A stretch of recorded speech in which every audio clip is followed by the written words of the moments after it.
Welcome to our project teacher view.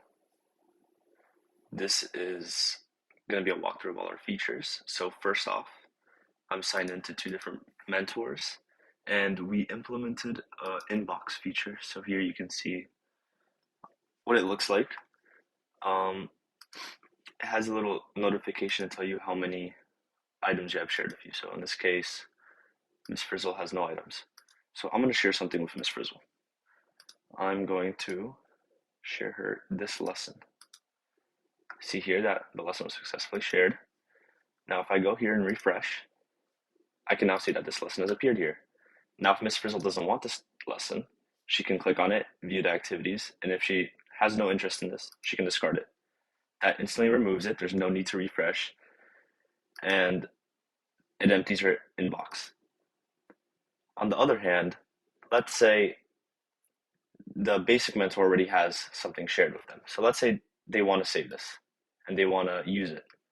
So we're going to go here, I'm going to select the classroom, select the class, and I'm going to set the standard to be, we'll call it tacos.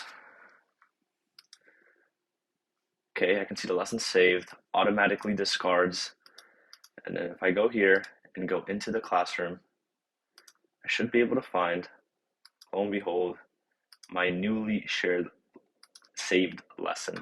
And it saves all the activities and everything. So now let's say I've saved it, but I don't want activity 2. I don't need it.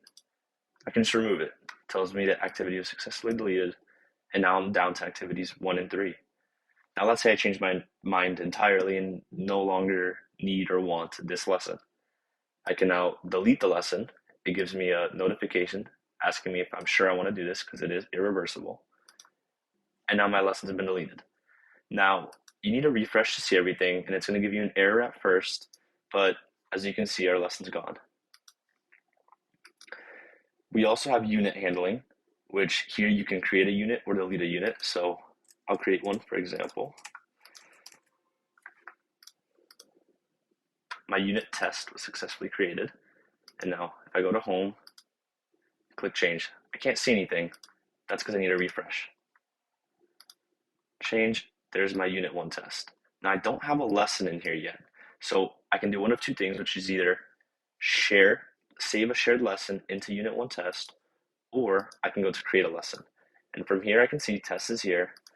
I can click name, we'll click it test, test, something.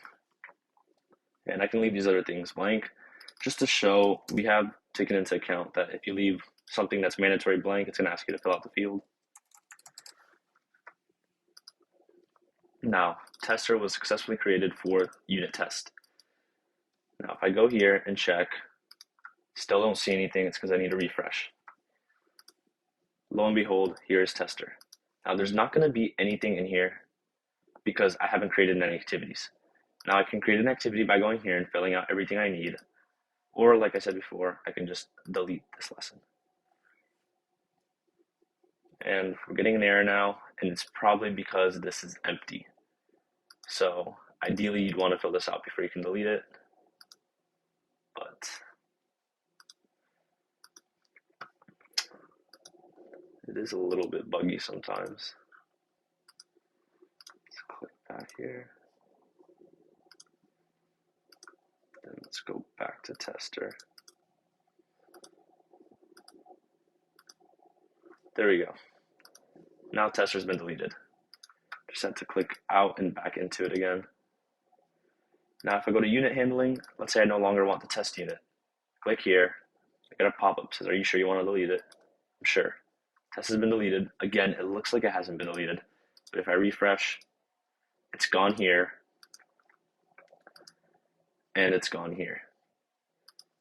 Final feature that we implemented was the roster, and here is where you can move students to whatever class you want. So you select a student and you move them to, say, this class. Now that student has been moved to my selected class. And you can see he's no longer here anymore. That pretty much wraps up all our features that we've implemented in here. Thank you for watching.